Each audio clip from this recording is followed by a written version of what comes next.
সেদিনটা ছিল শনিবার, তো সুদীপের একদিনের জন্য ছুটি ছিল, তাই কোনো রকম ম্যানেজ করে প্রায় দেখো 300 কিলোমিটার জার্নি করে চলে এসেছে মেয়ের সঙ্গে দেখা করতে। ছুটি যেহেতু খুবই সমস্যা থাকে, তাই কোনো রকম একটু ছুটি পেলে ও কিন্তু ছুটে চলে আসে মেয়ের সঙ্গে দেখা করতে। আর এখন দেখো রাত প্রায় ওই 11টা 15 বাজে, আর বাবা গেছিলো ওকে স্টেশন থেকে আনতে। আর এই যে স্টেশন থেকে বাবা নিয়ে চলে এসেছে বাড়িতে। আর এই যে আসা মাত্রই জামা কাপড় চেঞ্জ না করে আগে শ্বশুর জামাইয়ের মধ্যে কী সব কাজের কথা চলছে।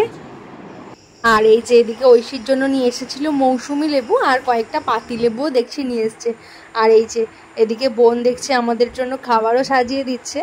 এখন না প্রায় মোটামুটি 11:30টার বেশি তো বেজেই গেছে, তো আমাদের কারোরই খাওয়া হয়নি, ও আসবে বলে ওয়েট করছিলাম। তো এই যে বোন দেখো খাবারও আমাদের সাজিয়ে দিয়েছে।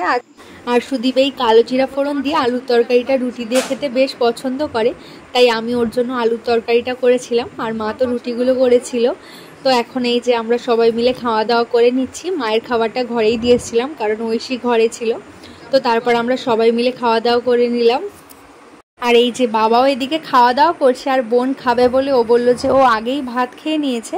আর আমার শ্বশুরবাড়িতে না খাবারের একটা বৈশিষ্ট্য আছে, কি বলো তো, সকালে তো আমরা ব্রেকফাস্টে সবাই মুড়িই খাই, আর রাত্রিবেলাতে ধরো যাই রান্না হোক না কেন, রুটি হোক বা লুচি হোক, যাই খাওয়া হোক, রাত্রে কিন্তু খাবারের শেষ পাতে অল্প একটু মুড়ি খেতে ওরা খুব পছন্দ করে।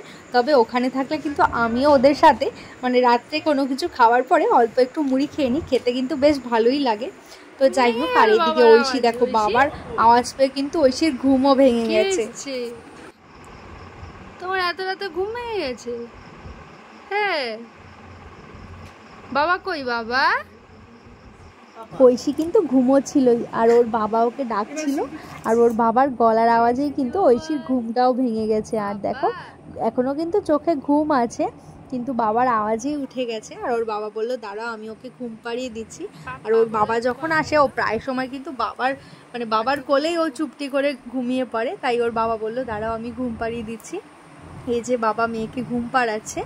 তো আজকের ভিডিওটা এই পর্যন্তই। ভিডিওটা তোমাদের কেমন লাগলো অবশ্যই কমেন্ট করে জানিও।